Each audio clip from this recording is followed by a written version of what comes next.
Go. Hi kids, I sure miss you. I had a great idea, something you could do besides doing all that other work from school. So I was thinking Easter's coming up. What about coloring some Easter eggs and decorating them? And you can't just go to the store and get what you need. So let's color some eggs. But I remember the eggs are a hot commodity right now. Do you know what that means? That means there's not any eggs in the store, or your parents aren't going to let you use them. But if they do, that's great. You could do this with eggs.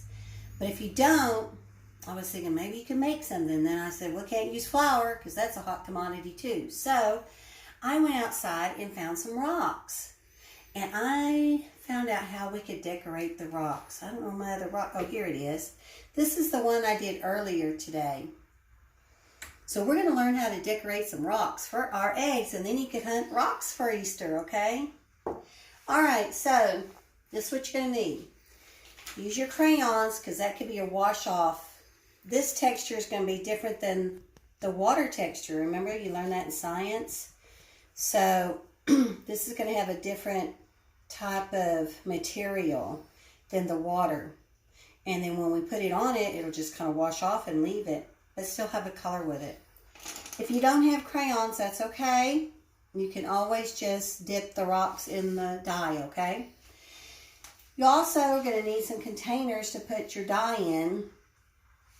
If you don't have watercolor colors, then you could use paint, and you just have to thin it, make it really thin, okay? Not as thick.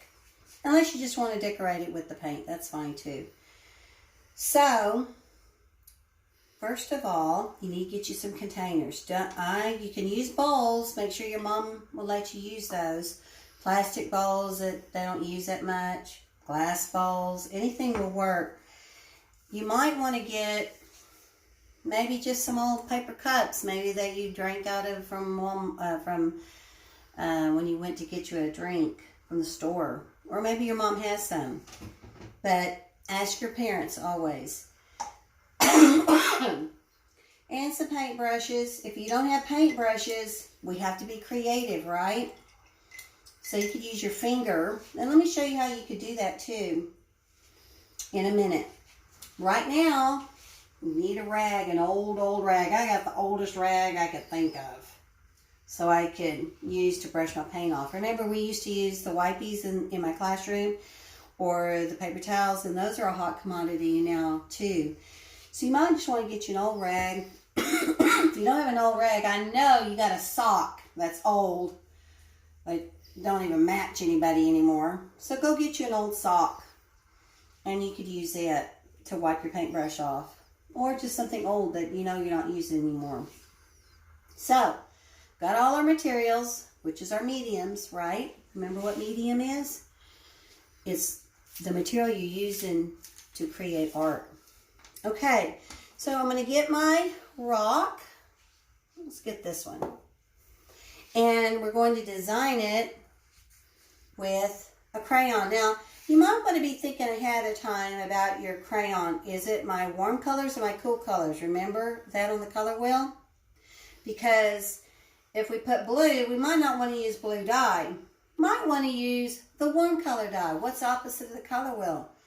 Probably yellow or orange to use your color on top of it. So I'm going to make me a design. Remember all the different designs we can use. Zigzag, polka dots, circles, squirrely marks, wiggly marks, hash marks. You decide, and you decide what kind of design you want. And nobody will know if you messed up, because remember, our mess ups are always our creation, and nobody will know. And we always try to make something else out of it. It's one good thing about art. It's your creativity and your design. So I'm just making zigzag lines. You can make any design you want, and y'all are so creative, I know. You can make it look like it's cracked, right? You could put little circles. Remember how we used value to make it look like it goes in? Maybe you can make your circles look like they go in. Values using light and dark. Remember, light makes it pop out, dark makes it go in. Okay, you can even write your name on it if you want to. Whatever you want to do. So I used a cool color, so I probably want to use a warm color. Now, if I don't have a paintbrush, that's okay. I could just dip it in the color. Leave it in there for a while. You might want to just go, excuse me, do something else and come back. This one didn't color it as good as the other ones. Oh, that one did. See how it kind of popped it out? Let's see what happens when we put the blue on top of blue. It could be pretty cool. Can't see it as good though, can you? As you can the red. So, man, I wish I had different colors. How do we do that? Remember, if you don't have a lot of colors, or you don't have a lot of paint, or you don't have a lot, remember, if you only had your primary colors, do you remember what they are? You remember? That's okay if you don't remember, but I'll remind you, okay? And you guys that do remember, good job. Blue, red, and yellow. I already mixed these earlier today, but let's go ahead and mix it again. We'll put a little bit of yellow and blue. Do you remember what that makes? Do you remember? Did you want to come around here and see better, or is it okay there? It's pretty good. Okay.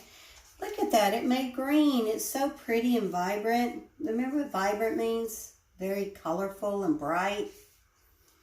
Okay. Now let's make orange. We're going to use red and yellow to make orange. Remember the orange? Pretty cool, huh? Now we're going to do green. No, we just did green. We need purple, don't we? Let's do red.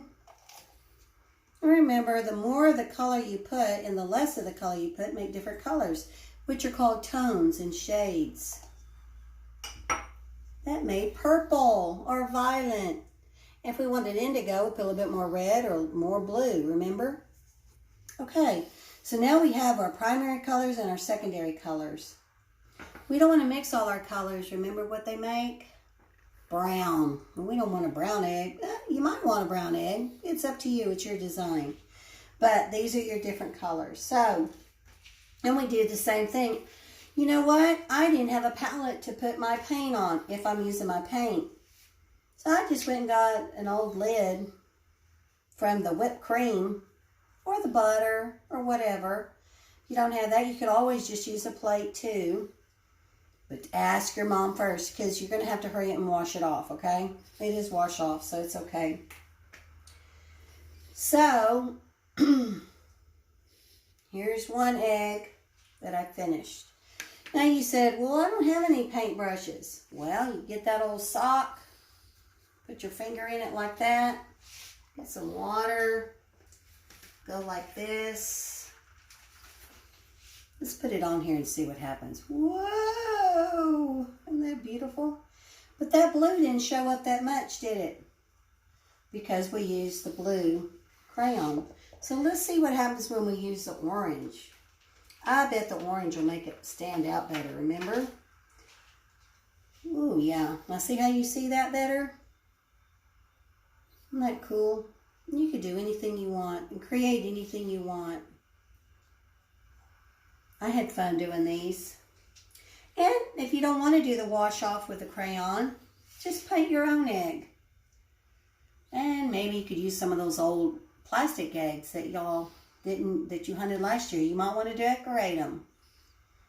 It's up to you. It's your creation. I enjoyed being with you today. I hope you have a great, great Easter, and I hope you have a lot of fun doing your eggs.